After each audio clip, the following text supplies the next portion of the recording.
राम राम जी मेरे दोस्तों। जय रामराज आह्वान मिशन। आओ चलो आज फिर चलते हैं रामराज की यात्रा पर।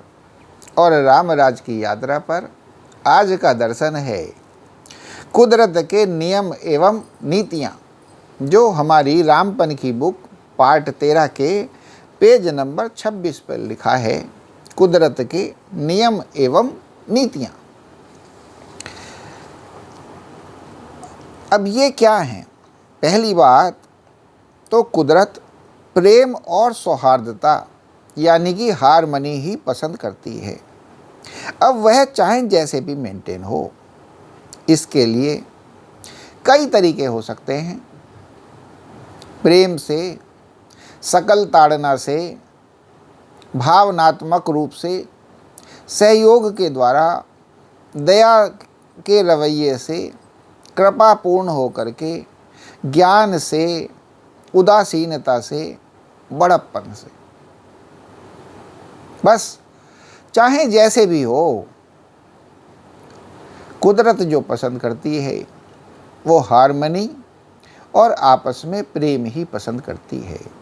अब चाहे आप उसके लिए बड़प्पन दिखाओ, चाहे उसे प्रेम से मेंटेन करो, चाहे सकल ताड़ना यानी कि थोड़ी सी सख्ती जिसके द्वारा अनुशासन रहता है उसके द्वारा, या भावनात्मक इमोशंस दिखा के, प्यार दिखा के, लाड़ दिखा के, सहयोग दिखाकर, दया करके, कृपा करके, अपनी समझदारी से यानी कि ज्ञानपूर्ण रवैये से, उदासीनता से, चाहे उसकी तरफ से उदासीन हो जाओ इस तरीके से, मगर जो है रहना बस प्रेम और हारमनी ही चाहिए। अब आप कैसे कर रहे हो ये महत्वपूर्ण नहीं है, मगर चाहिए ये ही। इसी को कुदरत पसंद करती है। चाहे गलत दूसरा है, चाहे तुम हो, चाहे वो हो, मगर अगर प्रेम और हारमनी खराब हो रही है तो कुदरत पसंद नहीं करती है। फिर है क्रिया एवं प्रतिक्रिया। यह कुदरत का नियम है और इसको सही से समझ लेना होता है।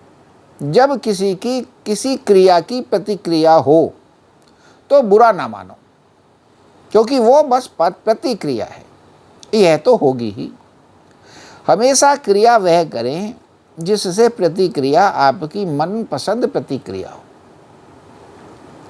प्रतिक्रिया नहीं आ रही हो तो जरूर आपकी क्रिया में कोई कमी रह गई होगी, या कभी कभी कोई कमी कर दी होगी जिसका असर अब तक है, या फिर वो पात्र अनुचित है जिसके साथ क्रिया की गई है। अतः मंथन, मनन, विचार विमर्श इस विषय पर आवश्यक है, क्रिया और प्रतिक्रिया।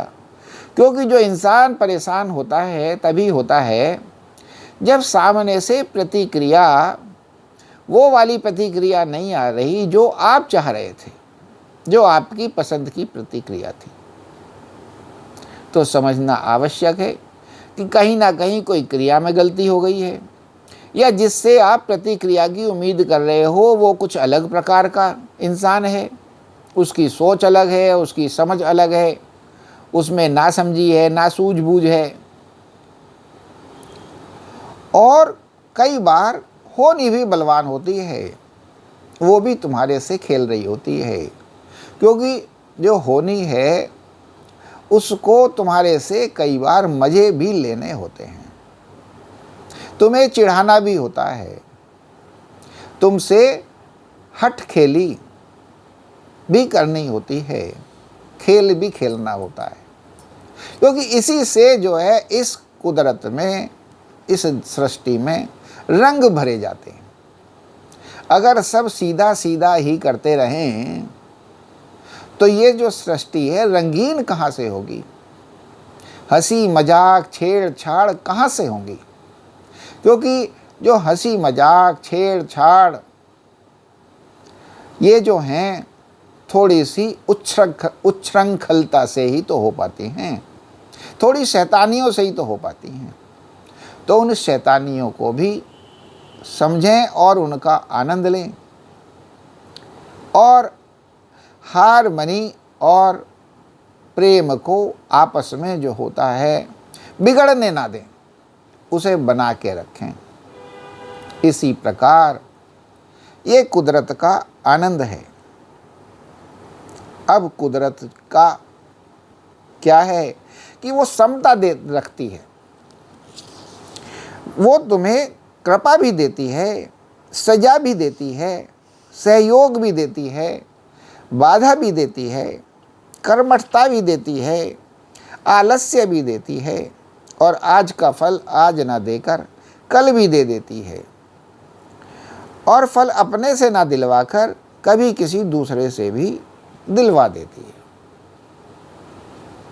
तो ये भी है, कुदरत का खेल है।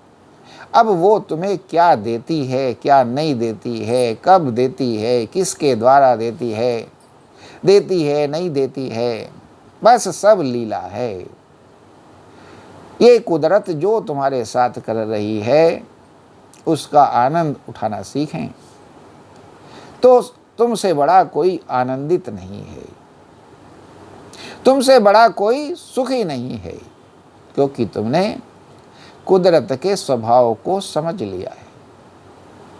तुम्हारी जो दृष्टि है दिव्य दृष्टि हो गई है, तुम्हारी जो दृष्टि है ज्ञानवान हो गई है, दिव्य हो गई है। उस दिव्यता के आनंद को जो उठाता है वही जानता है, और हम चाहते हैं कि इस दिव्यता का आनंद सभी उठाएं, क्योंकि जब इतना बढ़िया आनंद है तो क्यों ना उठाया जाए, जिसमें कोई कीमत नहीं लगती है, बस सिर्फ समझना है। आओ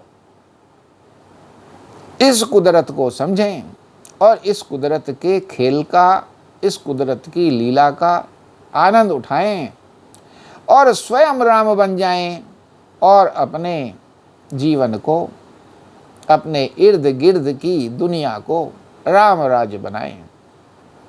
सब संभव है, सब संभव है। जय श्री राम।